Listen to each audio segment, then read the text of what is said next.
स्वागत है आपका मेरे YouTube चैनल में। मैं आज आप लोगों के लिए फिर से ग्रेजुएशन में पूछे जाने वाले अल्टरनेट क्वेश्चन को लेकर आया हूं। तो चलिए इसे देखते हैं। तो क्वेश्चन है, राजेंद्र चोल की जीवनी और उपलब्धियों का वर्णन करें। इसका आंसर है, परकेसरी वर्मन राजेंद्र चोल प्रथम अपने पिता का योग्य उत्तराधिकारी था। पैतृक रूप में उसे एक विशाल साम्राज्य का उत्तराधिकार मिला। उसके संगठन में सेनापति और दंडनायक के रूप में उसका भी महत्वपूर्ण योगदान था। वह सुनियंत्रित और सुकेंद्रित सेना तथा प्रशासन के स्वामी था तथा उसके पास अच्छी नौसेना थी। इन्हीं सब तत्वों के आधार पर अपने 33 वर्षीय शासनकाल में उसने चोल साम्राज्य का पूर्ण विकास किया और भारत के यश को सुदूर पूर्व यहाँ तक कि चीन तक फैलाया। उसका शासन न केवल दक्षिण भारत का अपितु भारतीय इतिहास का गरिमामय अध्याय है। तो यहाँ पे हम लोग देखते हैं कि राजेंद्र चोल के पास काफ़ी अच्छी सैनिक व्यवस्था है, जिसके पास नौसेना भी थी। शायद यही वजह है कि वह 33 साल तक लगातार शासन किया और भारत का नाम दूर दूर तक रोशन किया। अब हम लोग राजेंद्र चोल के स्रोतों के बारे में जानते हैं। राजेंद्र चोल का इतिहास के लिए प्रचुर सामग्री उपलब्ध है तथा इसके शासन का तिथिक्रम अपेक्षाकृत स्पष्ट है। तिरुवालगुंड और दानपत्रों से भी इसका वृत्तांत स्पष्ट होता है।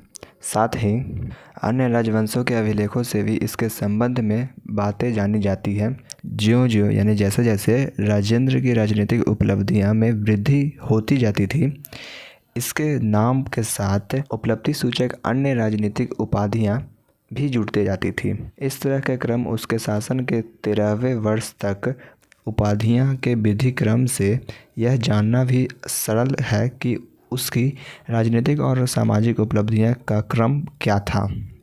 तो हमें ये पता चलता है कि राजेंद्र चोल का काफ़ी अच्छा खासा स्रोत है, जो हमें दानपत्रों और भी बहुत सारे शिलालेखों और अभिलेखों से मिलता है और बाद में राजवंशों के अभिलेखों से भी हमें इसका जानकारी काफ़ी अच्छे से मिलता है।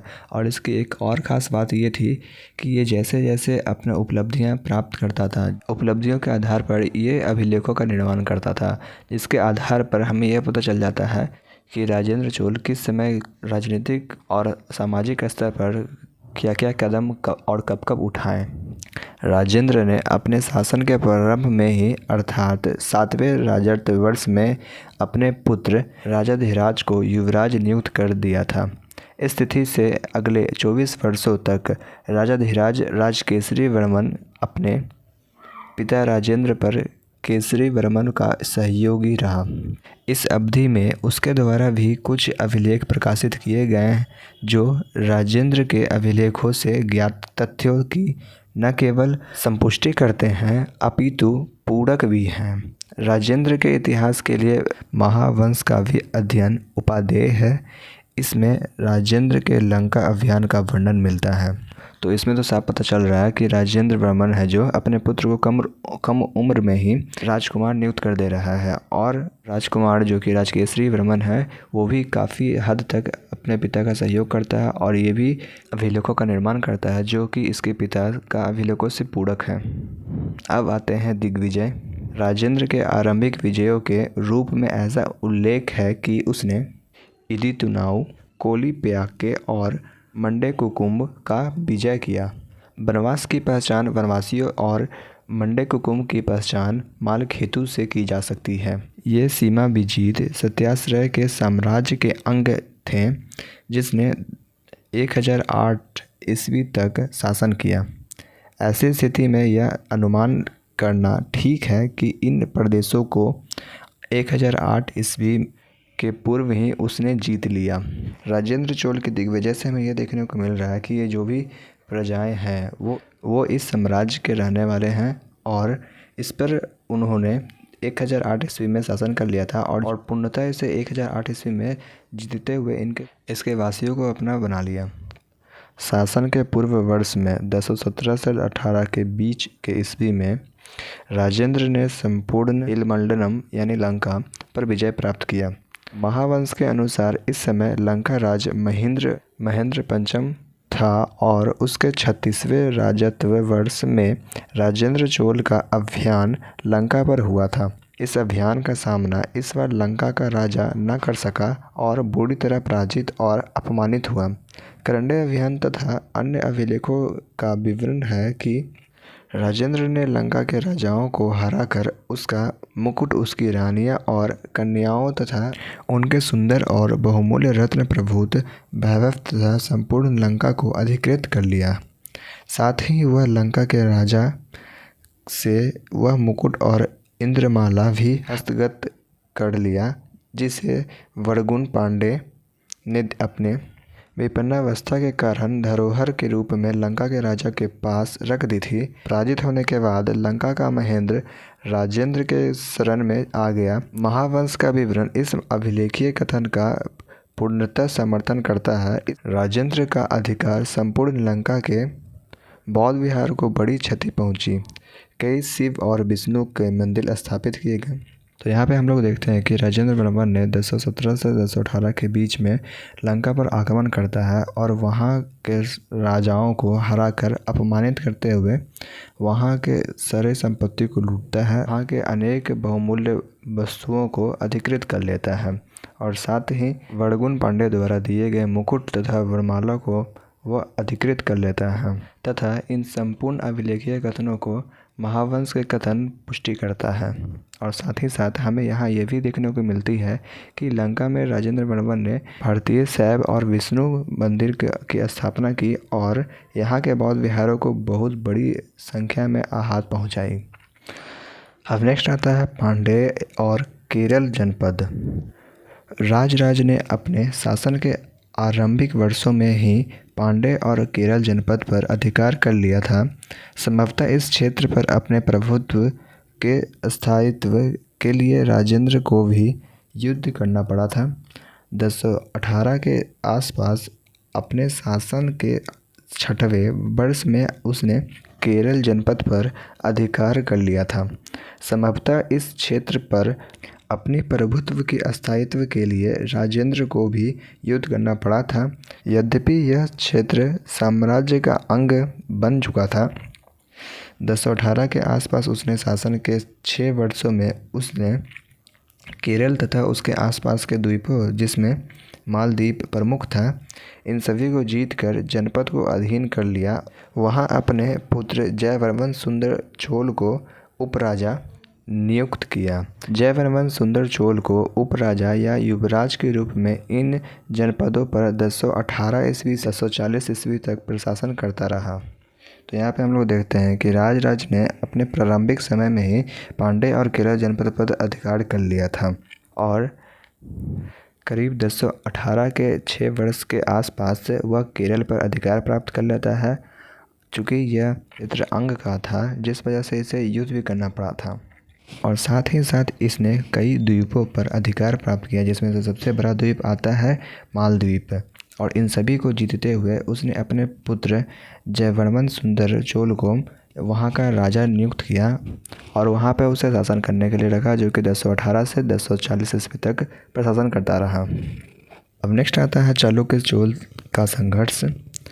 1021 ईस्वी के लगभग चालुक्य चोल संघर्ष पुनः तीव्र उठा।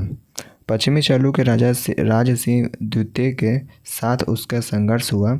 चालुक्य प्रलेखों से ज्ञात होता है कि जयसिंह द्वितीय ने भूसंगी को अपनी पीठ दिखाई और छिप गया। संघर्ष का परिणाम कुछ भी रहा, तुंगभद्रा तक के प्रदेशों पर जयसिंह द्वितीय का अधिकार बना रहा।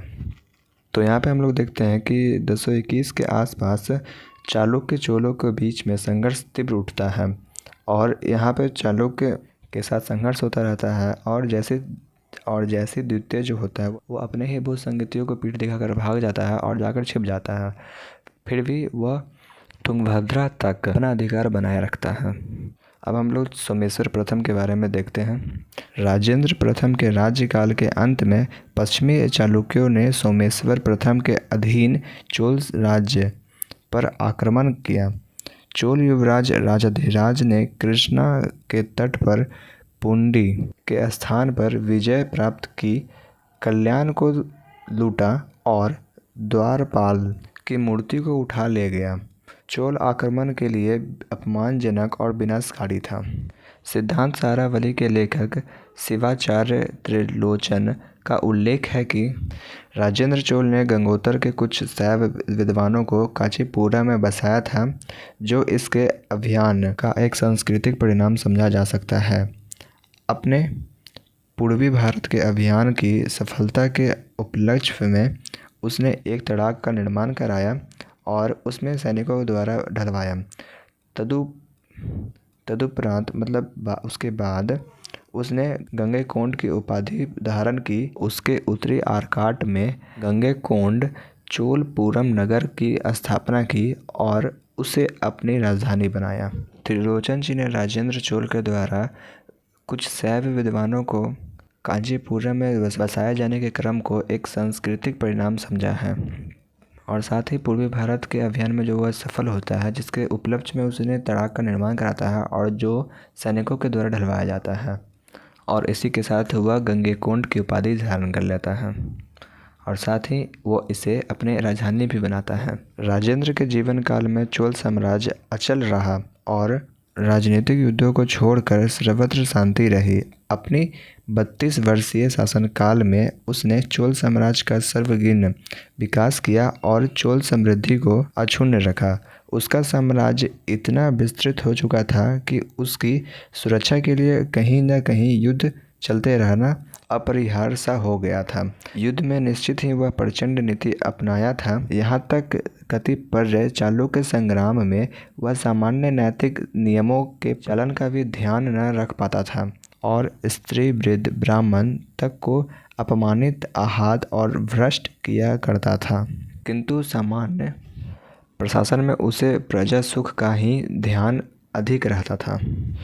राजेंद्र चोल जो है कि अपने 32 साल के शासनकाल में लगातार वह विकास ही करता जाता है, अपना साम्राज्य का विस्तार ही करता जाता है। इसके बीच में वह कई युद्ध जीतता है और इतना उसका साम्राज्य फैल जाता है कि उसे हमेशा लड़ते रहना ही पड़ता है। इनके बीच वह अपने ही राज्य के स्त्री, वृद्ध, ब्राह्मणों पर काफ़ी अत्याचार और उसे अपमानित किया करता था, फिर भी उसे प्रजा सुख की पड़ी रहती थी। राजेंद्र के समस्त उपलब्धियों को हम उसके 4 विरोधों के माध्यम से जान सकते हैं। ये 4 विरोध थे मुंडीकोंड, गंगैकोंड, कन्नड़ारंग गंगोंड और पंडित चोल। इन चारों उपलब्धियों से हम राजेंद्र के समस्त उपलब्धियों को हम जान सकते हैं। मुंडीकोंड से उसके पांड्य, केरल और सिंहल के आधिपत्य की सूचना मिलती है।